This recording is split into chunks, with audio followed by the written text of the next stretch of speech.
Fala, leitores do portal SG Agora. Falamos hoje aqui diretamente da 206ª Companhia de Polícia Militar de São Gotardo, onde nós iremos conversar com o Sargento Hector sobre um assunto que está bastante em alta nesse mês de dezembro, que são as novas regras e as novas regulamentações dos transportes escolares, tanto para as redes privadas quanto para as redes públicas de todo o estado de Minas Gerais. Hoje houve uma reunião aqui em São Gotardo, na parte da manhã, onde motoristas, familiares, entre mais pessoas interessadas no assunto, foram convidadas aí para estar discutindo essas novas regras. O Portal SG Agora vai conversar agora com o Sargento Hector, que vai passar para a gente aí todas essas mudanças e as principais alterações para que motoristas e também os pais fiquem atentos. Boa tarde, Sargento Hector. Muito obrigado por ter aceitado atender as nossas perguntas aqui do Portal SG Agora. Bom, primeiramente vamos falar aí da regra principal, que foi essa mudança da lei. O senhor pode passar para a gente aí, que foi sobre onde os pais poderão agora acompanhar a situação desses veículos e também dos motoristas. Boa tarde, Diego. Boa tarde a todos. Bom, a portaria 1458 foi publicada, do Detran de Minas Gerais, e ela determinou que os veículos e os condutores de escolares, transporte escolar, vão passar a ter que fazer um cadastro estadual. Esse cadastro aí ele vai ser disponibilizado a qualquer cidadão que acessar o site do Detran. A pessoa ela poderá facilmente acessar o site do Detran, verificar lá se o condutor é devidamente habilitado, autorizado a fazer o transporte de escolares e se o veículo está devidamente cadastrado e está seguindo as normas de segurança. Isso daí é ótimo, principalmente para os pais de alunos, para poder fiscalizar se aquela van que está levando seu filho está cumprindo as regras mínimas de segurança, e também o condutor, que tem condutores, pode ser que tenha condutores que não estão cumprindo as regras. Uma dessas regras seria, inclusive, ter passagens criminais por diversos crimes contra criança e adolescente, inclusive estupro de vulnerável, estupro comum, aliciamento de menores. Quem tiver passagem desse tipo não terá permissão alguma de estar conduzindo esse tipo de transporte. Quem tiver passagem desse tipo aí pode ficar tranquilo que não vai ser autorizado o transporte de escolar. Os pais de alunos não têm como ter esse acesso, quando vai contratar algum serviço desse tipo. Então, muitos deles, às vezes, nem sabem que, eventualmente, o condutor do transporte escolar do seu filho possa ter uma passagem desse tipo. As exigências anteriores se mantiveram, o condutor ter 21 anos de idade, ter categoria D, ser submetido ao curso de credenciamento, e tem também que ter o endereço dele atualizado. O condutor tem que mandar esses documentos para o site, você vai publicar o e-mail, na verdade, na reportagem, manda esses e-mails em formato PDF para o site para o e-mail do Detran. Outra mudança que teve bastante importante foi que, a partir de agora, os veículos que estiverem conduzindo crianças menores de 9 anos de idade terão que ter acompanhantes. Esses acompanhantes também têm que ser devidamente cadastrados no site do Detran e ficará disponível a qualquer pessoa para ver quem que é cadastrado para estar fazendo aquele serviço. O acompanhante ele precisa ter 16 anos de idade. Para 16 anos de idade ele precisa só ter documento de identificação com foto, comprovante de endereço e os requisitos lá, bem simples. Já o maior de idade precisa ter também o comprovante aí de certidão negativa de antecedentes criminais. Ele não pode ter nada contra ele em questões criminais que envolvam criança, adolescente ou outros crimes similares. É porque ele vai estar cuidando da segurança de crianças e adolescentes, que todos menores de idade. Exatamente. Outra mudança que teve foi também cobrança de comportamento, tanto do condutor do veículo quanto do acompanhante. Antes isso era algo que ficava subentendido, mas agora ficou explícito.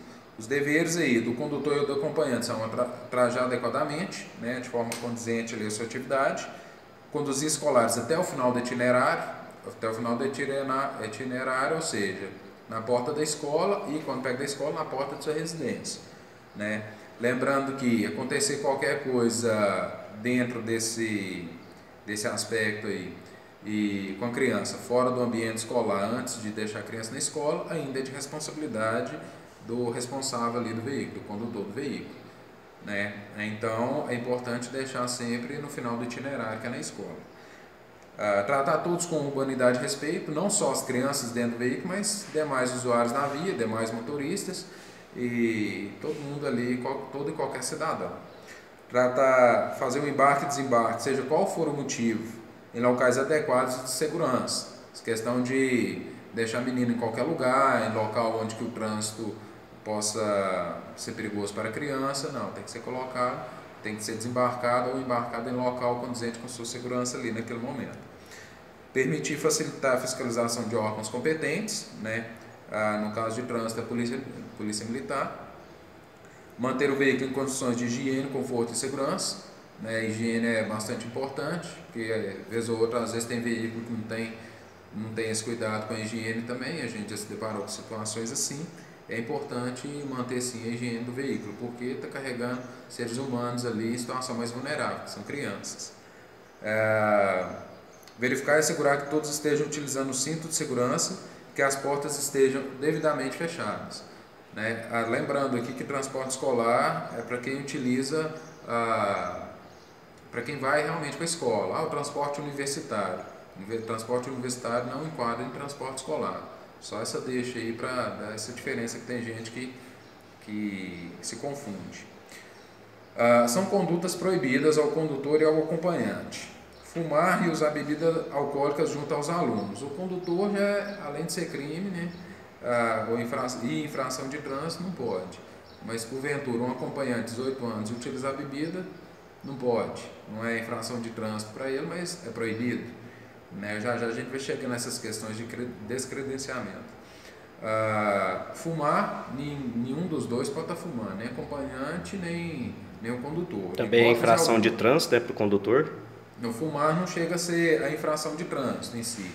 Mas aqui no caso aqui pode ser a causa de descredenciamento, né? Ele perde a autorização de trabalhar naquilo.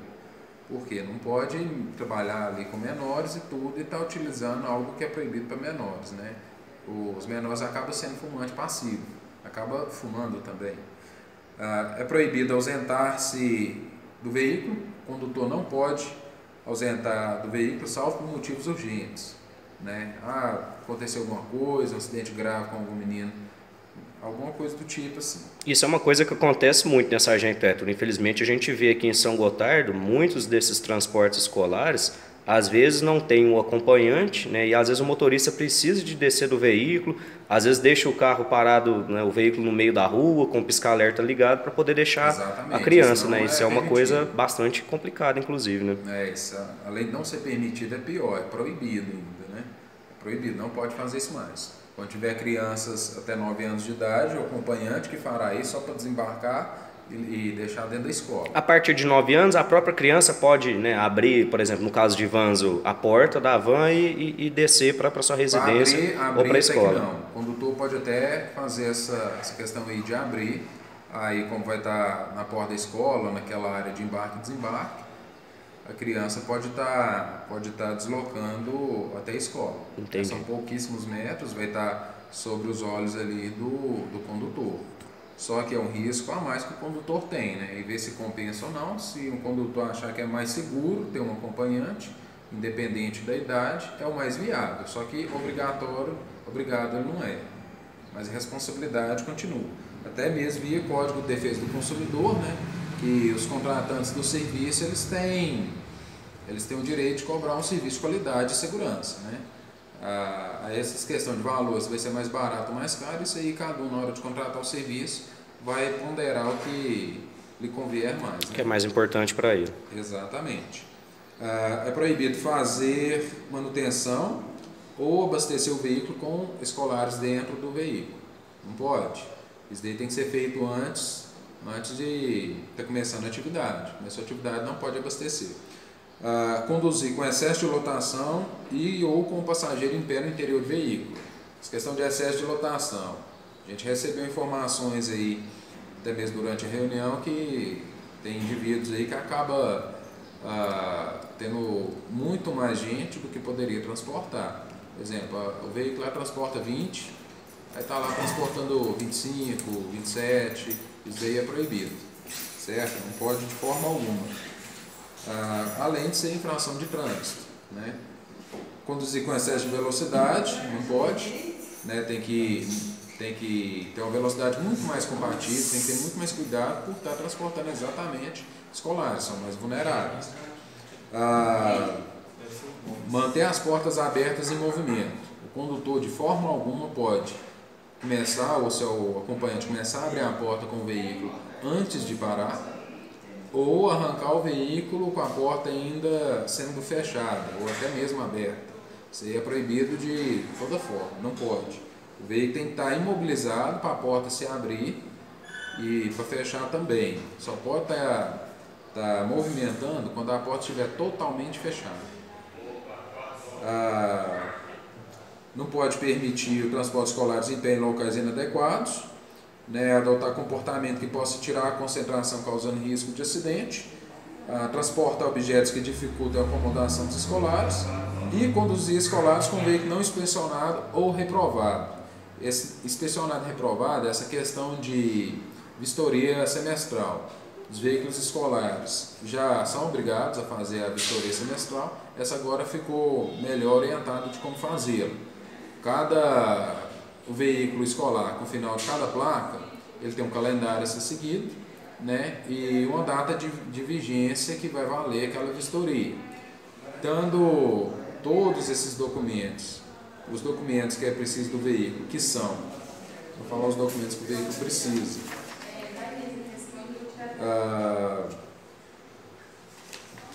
Registro CRLV do veículo de passageiros com observação de transporte escolar, pintura na faixa horizontal de 40 cm de cor amarela, escrita escolar, o tacógrafo, né, limitador precisa, que mudou agora também, limitador de abertura dos vidros corrediços, em no máximo 10 cm, para a criança não se projetar para fora do veículo, né, e demais requisitos que antes já eram exigidos, certo? E essa vistoria, que é feita por entidades credenciadas no DETRAN. Essa vistoria tem um prazo, né, para que o motorista possa fazer ela de acordo com o emplacamento, e ela tem que ser feita pelo menos 2 vezes ao ano, né, pelo que o senhor passou para a gente. Em 6 meses, isso, semestralmente. Tem as datas a serem feitas e as datas que, eu passei da data, por exemplo, final 1 e 2, tem que fazer a inspeção em janeiro e julho. Esqueci janeiro e tudo, vou fazer em abril. Ok, pode fazer em abril, né? Só que antes disso vai ter regular. Então ela vai valer até outubro? Não, final 1 e 2 está previsto, janeiro e julho, só que tem previsto também o final da validade, que é 31 de julho, final 1 e 2. Se ela atrasar para fazer a vistoria, todo jeito vai terminar em 31 de julho. Só para a gente esclarecer, né? Se a pessoa fizer em julho, ela vai ter só um mês ali, né, de credenciamento. E aí, a partir do mês de agosto, ela já vai ter que fazer uma nova para ser validada aí dos próximos 6 meses. Exatamente. Então, quanto antes a pessoa fizer, ela vai estar credenciada aí com mais tempo para ela poder atuar nessa profissão. Fazendo as datas previstas. Sim, de acordo com os emplacamentos, né? De acordo com a data prevista, você vai usufruir ali os 6 meses corretamente. Se atrasar, 5 meses, 4 meses, que tem data de vencimento. Certo? Certo. Essa documentação do veículo, né, que vai precisar do mesmo sistema. Tem que mandar lá no e-mail do DETRAN. Aí vai ter um termo de autorização para o condutor. Ele vai ter autorização, vai valer por 24 meses, podendo ser renovado por igual período. Já para o veículo, vai ser 6 meses. Essas datas aí que coincidem na portaria 1458. Né? Porventura, se a pessoa quiser estar com outro veículo e tudo, tem vários veículos. Ela não precisa vincular ela com determinado veículo. Ela tem uma autorização para ela, o veículo tem que ter a dele. São cadastros individuais. São cadastros individuais, independentes. Certo? Sargento Hector, sobre as pessoas, né, a população, porque mudaram algumas regras também, né? A gente vê que muita gente às vezes para no estacionamento dedicado só para o transporte escolar. Eu queria que o senhor falasse também um pouquinho sobre isso, né, sobre essa educação no trânsito que também vai ser cobrada a partir de 2019. Verdade, isso daí é algo que vem sendo frisado, é infração de trânsito, todo condutor habilitado sabe disso, se não sabe deveria saber, que já é habilitado, né? Não pode estar estacionando nos locais aí determinados para embarque e desembarque, né? Tem gente ali que estaciona e fica o dia inteiro, isso aí é infração de trânsito, tem as medidas administrativas cabíveis, dependendo da situação cabe até a remoção, certo? Mas o principal aí é o tanto que atrapalha esses trabalhadores aí do transporte escolar. Eles já tem que seguir uma série de regras e tudo e tal. E quando eles vão buscar os meninos, o tempo deles é um pouco mais apertado. Aí já tem até reservado aquela área para eles ali, tá estacionando ali, tá parando na verdade, que é só embarque e desembarque, para buscar os escolares, chega lá na vaga, tem vários veículos estacionados, às vezes tem pais de alunos que vão lá buscar as crianças. Acham que a vaga também é para o carro particular, né? Exatamente. As vagas ali tem que ser utilizadas para o pessoal que está trabalhando na atividade, certo? Aí, porque senão fica complicado, né? Tá lá, cheio de carro, onde que eles vão parar? Vão ficar dando volta, as crianças que eles vão buscar, às vezes pega 10, 12 crianças na escola, aí tem que ficar dando volta, achando lugar, uma complicação danada, e tem que buscar mais crianças em outro lugar, às vezes é um pouquinho mais necessário a gente pensar um pouquinho mais no próximo. Que, não, às vezes ali eu vou estacionar o carro, uns 5, 10 metros atrás vou caminhar, se a pessoa está trabalhando, precisa estar ali naquele local, porque vai pegar 10 crianças, para depois estar indo para outra escola para pegar outras crianças. Aí ela precisa daquele espaço, e aquele espaço ali é rotativo. Mesmo na hora que está entrando, está chegando uma van, já está saindo e está chegando outra, a pessoa que começa a parar ali, se cada pai de aluno estacionar um veículo naquele local ali, imagina quantos alunos tem na escola que os pais vão buscar com seus veículos, né? Aí vira um caos, Então a gente sugere estacionar um pouquinho mais distante, ou esperar pelo menos o fluxo de trânsito passar um pouco, porque nas horas de entrada e saída de alunos, principalmente saída, há um fluxo muito maior. E mais desorganizado também, né? E chegar ao ponto de ter que chegar, fiscalizar, para ter que ficar punindo via multa mesmo, né, que o pessoal conhece, é meio inapropriado, né? O ideal é a pessoa não chegar a cometer um certo tipo de infração, né, ter o principal que é a consciência, mas se a situação perdurar, vai ter que ser tomadas providências cabíveis. Aproveitando, como o senhor já falou sobre a fiscalização, né, o número para que as pessoas possam denunciar é 181, e aí é válido tanto para os motoristas, né, que perceber alguma irregularidade, né, ali dos pais, né, ou ali próximo ali o local dele parar o seu veículo de transporte, e também para os pais, né, para que eles possam fazer algum tipo de denúncia sobre alguma irregularidade desses transportes também. Exatamente, o pai ele vai poder estar verificando ali a placa de determinado veículo, se ele está agindo com urbanidade, respeito, está cumprindo as regras, tudo certinho, conforme na portaria que está aberta a todos na internet, 1458, Detran Minas Gerais. Em caso de descumprimento, de caso de alguma denúncia, vai ser verificado. Essa verificação pode gerar uma advertência, né? Vai lá, chama o condutor, você fez isso tal dia e tudo, se tiver feito, não faz isso mais. Se não tiver feito, pelo menos está avisado, teve uma denúncia, vai ser informado, teve uma denúncia anônima, lembrando que é até denúncia anônima, 181, aí a pessoa vai estar cientificada, né? Se ela estiver fazendo alguma coisa, ela se corrige. Dependendo da situação, da gravidade, pode dar uma suspensão, ele vai ficar impedido por um determinado período de executar aquela atividade de transportar escolares, né? Lembrando que aí será da conduta dele, ele vai ficar impedido, não o veículo. O veículo pode ser conduzido por outro que tem autorização, E dependendo da situação, pode ser gerado descredenciamento, ele perde aquele credenciamento dele de 2 anos, aí ele fica sem poder estar efetuando o transporte escolar. Sargento Hector, tem um limite para que esses veículos possam se regularizar, os motoristas também, porque a gente sabe que provavelmente bem no início de fevereiro já vão ter aulas aí, né? O período letivo já vai iniciar praticamente em todo o estado, né? Vamos falar mais só aqui de São Gotardo. Tem um limite para que esses veículos possam fazer essa regularização? Segundo a portaria, a regularização teria que ter sido feita até o dia 28 de novembro, 60 dias para a regularização, né? Porém, os condutores podem estar tentando essa regularização junto ao Detran, entrando em contato com lá, né? Tem vários meios de comunicação com o Detran para estar fazendo isso. né?